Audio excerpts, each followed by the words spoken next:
What is up, everyone? It's Quinn here, and in today's video, I'm going to be going through one must-avoid player in every single round of your fantasy football drafts. So it's obviously very important to be hitting on picks in pretty much every single round of your fantasy drafts, but it's even more important to be completely avoiding the landmines because you can make a great pick in one round, but if you completely nuke a pick in another one, it can pretty much counteract all the good you've done, with taking solid options if you're drafting players in the early to mid rounds that you're eventually going to have to cut or who just drastically underperform on your roster. If you guys enjoyed the video, do me a huge favor, hit that like button, subscribe to the channel. Yesterday, I went through my must draft player in every round. So if you haven't seen that one, go take a look at it. But let's just dive right into round one here. And I don't necessarily think there's like one or two players that are just like horrific values. But personally, I'm just not super interested in drafting Jonathan Taylor or Saquon Barkley in the first round. You have JT going at like the 110. You have Saquon going at the 112. I'd be fine taking these guys in the early second, but I wouldn't look to draft either of these two over guys like A.J. Brown, Garrett Wilson, Puka Nacua, or Jahmyr Gibbs. Those are the guys I have ranked from like that 9 to 12 area. I think they both have similar upside concerns when it comes to touchdown production. And then also I think they both have receiving usage question marks. Both guys playing with mobile quarterbacks, they're going to vulture touchdowns near the goal line. So I'm not super in on JT, Saquon in the first round. So I guess those would be like my two do not draft guys. Shifting into round two, I actually have two guys in this round also. It's going to be Derrick Henry and Travis Kelce. And Derrick Henry in the mid-second is just pretty much impossible for me to get around on here. I don't believe he has that true league-winning upside, and he just carries a lot of risk with his age and then also his career usage. I prefer running backs like Devon Achane, Travis Etienne, and Isaiah Pacheco all straight up over Derrick Henry, and all three of those dudes are also going later on in your fantasy drafts. So not super in on Derrick Henry this year. And then I really just cannot do round two Travis Kelce. I just don't think he's any longer that guy who is like a guaranteed elite ceiling, very safe tight end option. He's turning 35 years old this year. He is coming off his worst fantasy season since 2016. And then you also just look at the other tight end options you could be looking at. Like you can get Mark Andrews, Trey McBride, like multiple rounds later, mid to late fourth round on some platforms, maybe even into the fifth. You can get guys like Dalton Kincaid, Kyle Pitts going in like round 5, round 6. So with the prices on those guys, I just don't think Travis Kelce has the same separation or should have the same separation from those other tight ends at this point in his career because maybe he still has a decent ceiling. This Chiefs offense should be better, but they've also brought in new, younger weapons. And then the fact that he could just pretty much fall off at any point, pretty much being 35 this year, it's concerning, and I would just not be taking him like 2-3 turn area.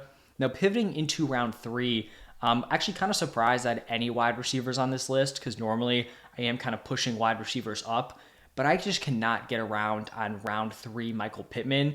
It just seems like he's being overdrafted at this spot. He's going off the board as the wide receiver 19, which is just something I'm not super interested in. And I do understand the appeal of Michael Pittman. He's coming off a really solid season last year, 15.6 PPR points per game. But you have to look at the situation, and I feel like some people are looking at it like, all right, his starter's back. Anthony Richardson should be better, has a higher ceiling than Gardner Minshew. So that means that Michael Pittman could have a better season. I just think Gardner Minshew's like skill set is much more like centered around Michael Pittman. I think it's a much better, match compared to Anthony Richardson, who's really going to look to push the ball down the field, maybe not overly accurate in like the short yardage situations that would allow Pittman to kind of rack up a ton of volume. I feel like Gardner Minshew is just out there pretty much force-feeding Michael Pittman, and I just don't think that's going to be the case this season. He also has improved target competition with A.D. Mitchell coming in. Josh Downs was seemingly showing out in training camp before he got hurt, so I think the competition is going to be a little bit more steep this year. And then I just don't know if like Michael Pittman can recover from the likely loss of volume in the touchdown department because he's never been a big touchdown guy in the NFL. He is maxed out at 6. And it's tough for me to see him doing much better than that when you have guys like Jonathan Taylor, Anthony Richardson, who are going to be super involved near the goal line. So I just think at this point, he's getting drafted over multiple wide receivers that I would prefer over him. I also think tight ends like Trey McBride, Mark Andrews, who I mentioned earlier, I think those guys have like a realistic chance of just straight up outscoring Michael Pittman And obviously, if you can get a tight end that's going to outscore a wide receiver, they give you a much larger advantage based on the position, because you're getting that positional edge at tight end. So I just wouldn't be taking Michael Pittman in the third. Typically, like even if I don't like a wide receiver in their ranking, I'm still fine with where their consensus ADP is. Michael Pittman is kind of the one exception here. So I am pretty out on him in the third round. Now, shifting into round 4, and if I recorded this video like a week or two ago, I would have told you that I really hate the price tags on Rachaad White and Alvin Kamara. I will say, though, I'm starting to come around. Not that I think they're like the best players or that it's going to be pretty, but I'm kind of just accepting the fact that I think their teams are going to force feed them, even if it doesn't make a ton of sense. So I'm definitely not as out on Rachaad White as I would have been earlier, or, as out on Alvin Kamara as I would have been earlier, because if he maintains his usage from last year, he'll pay off at this price. Personally, I just have a tough time drafting, someone in round 4 and expecting volume when they just weren't all that great last year. White is a very good receiving back, but he was rough on the ground last year. 3.6 yards per carry. He had the most rushing yards under expected amongst all running backs. Also has a change in offensive coordinator, which just because Dave Canales wanted to feed him doesn't mean the new offensive coordinator coming in wants to do the same. So I'm in a spot here where I'm comfortable just taking the L if he ends up maintaining his 2023 workload. Like if I miss out on Rachaad White, that's something I'm willing to kind of just deal with here. Like I said, I don't think he's as bad of a pick as I would have, a couple of weeks ago. Same thing with Alvin Kamara, because I do think things are trending towards them having pretty solid workloads. But just personally, it's not really the archetype of player I want to be looking for. I would rather go hero, double hero RB in the first 2, into the early third round, attack wide receivers in this area that I think are going to be better values, safer options, and then I can get back to running back, outside of the dead zone. So Rachaad White would be my pick, but I don't think he's like the worst pick in the world.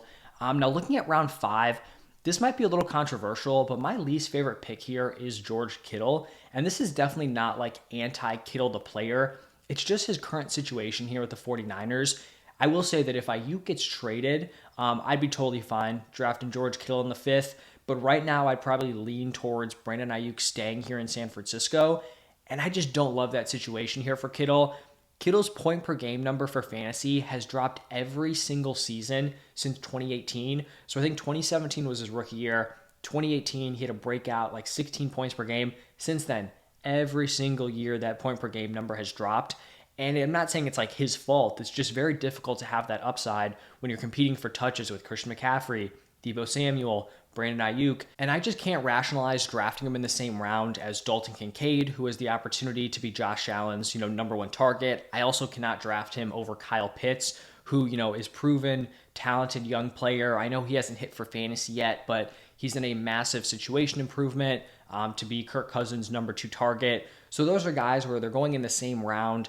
I'm taking Kincaid and Kyle Pitts pretty easily over George Kittle. Not a George Kittle issue. Just the fact that there are so many mouths to feed on this 49ers offense, and I don't have to rely on an injury for Dalton Kincaid or Kyle Pitts to have a pretty high ceiling season. I feel like you kind of do with George Kittle. You need a Deebo to go down. You need Ayuk to go down. You need CMC to go down, so Deebo kind of moves over to running back. So that's my concern there with George Kittle. And then in round 6, my least favorite pick is definitely Dak Prescott here. And I have no problem drafting quarterback in round 6. I have no problem drafting an elite quarterback option. I just think Dak straight up doesn't have the upside to warrant him being picked here in round 6. He has never hit a 22 point per game season. He played insanely well last year from a real life perspective.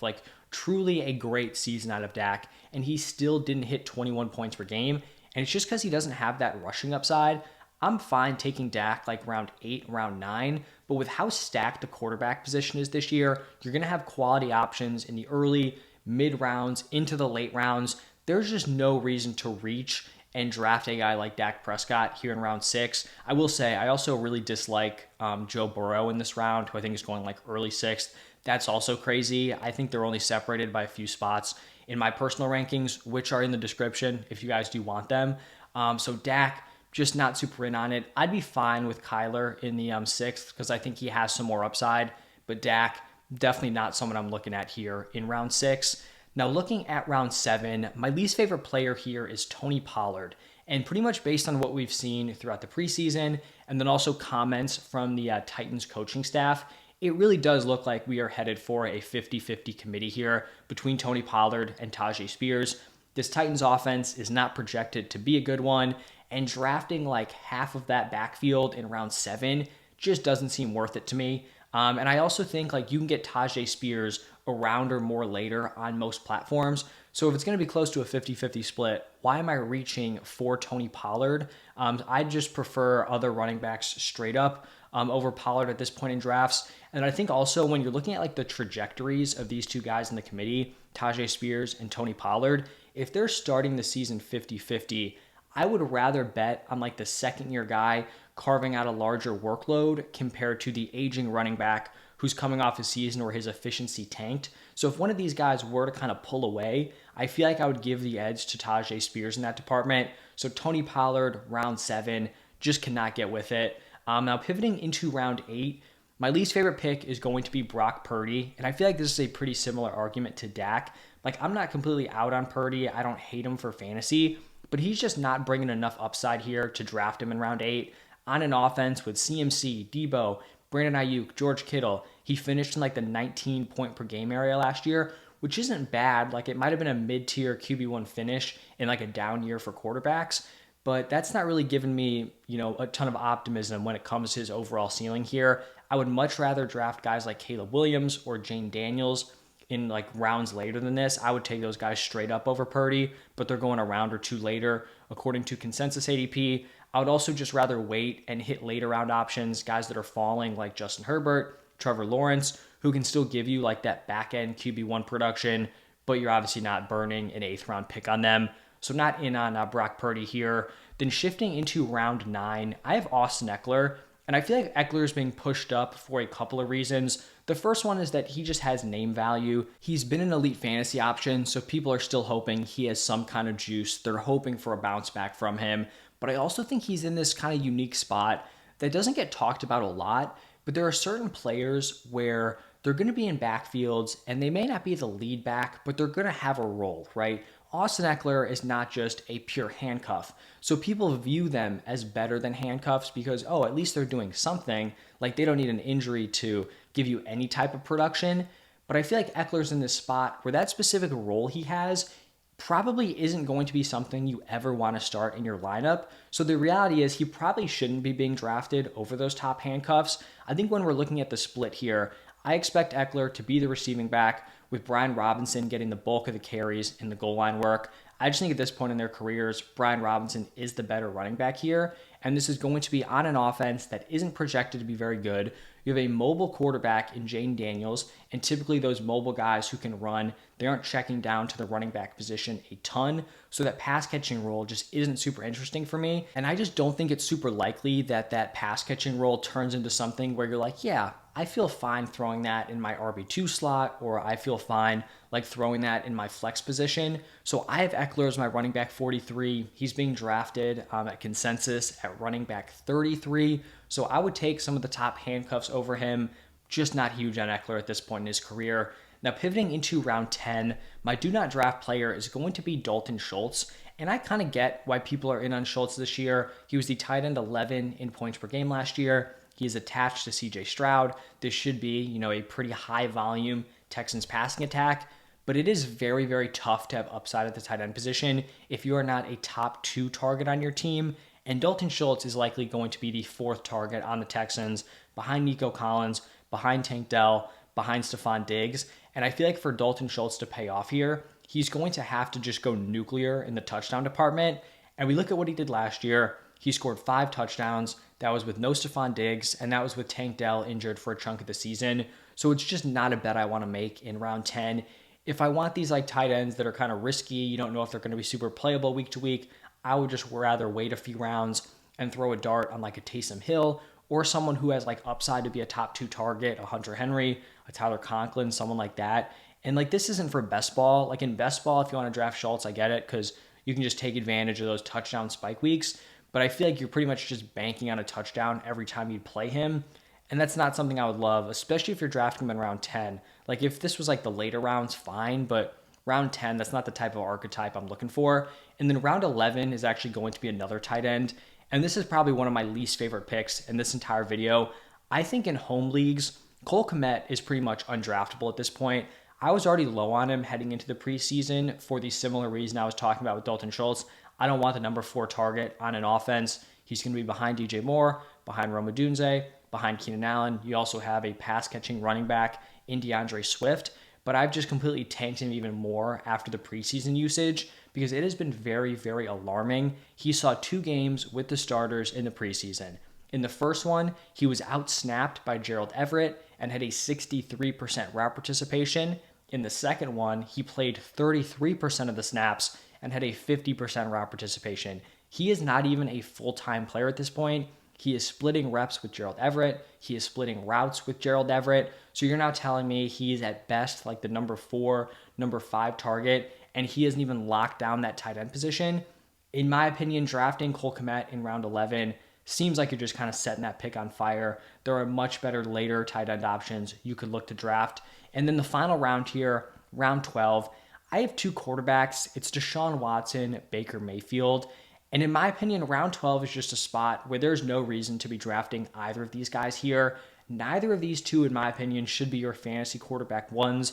I feel like they're going late enough, at least in terms of like positional rankings, where they would not be slotting in as your top quarterback option. And then if you are drafting them to be your quarterback 2, it should not be as early as round 12. Like Deshaun Watson was someone I was fine on, but now we're hearing he's having like arm soreness issues before the season. And it just seems like we're getting farther and farther away like from those elite Deshaun Watson seasons we were seeing early on in his career. And then Baker, like he's fine if you want him as a quarterback 2, but in round 12, no thank you. There's just not a ton of upside there. And like I've talked about over and over again, the quarterback position is just so unbelievably deep. There are always going to be later round guys slipping, like a Trevor Lawrence, a Justin Herbert, a Matthew Stafford, a Kirk Cousins. So I just think there is zero reason to ever be hitting the draft button on Deshaun Watson or Baker Mayfield when you are in round 12. So me ever drafting them there, the odds of it are just pretty much non-existent. So that is going to wrap it up for my must-avoid player in every single round of your fantasy football drafts. Let me know your thoughts. If you enjoyed the video, do me a huge favor, hit that like button, subscribe to the channel. Thank you all for stopping by, and I'll see you in the next one.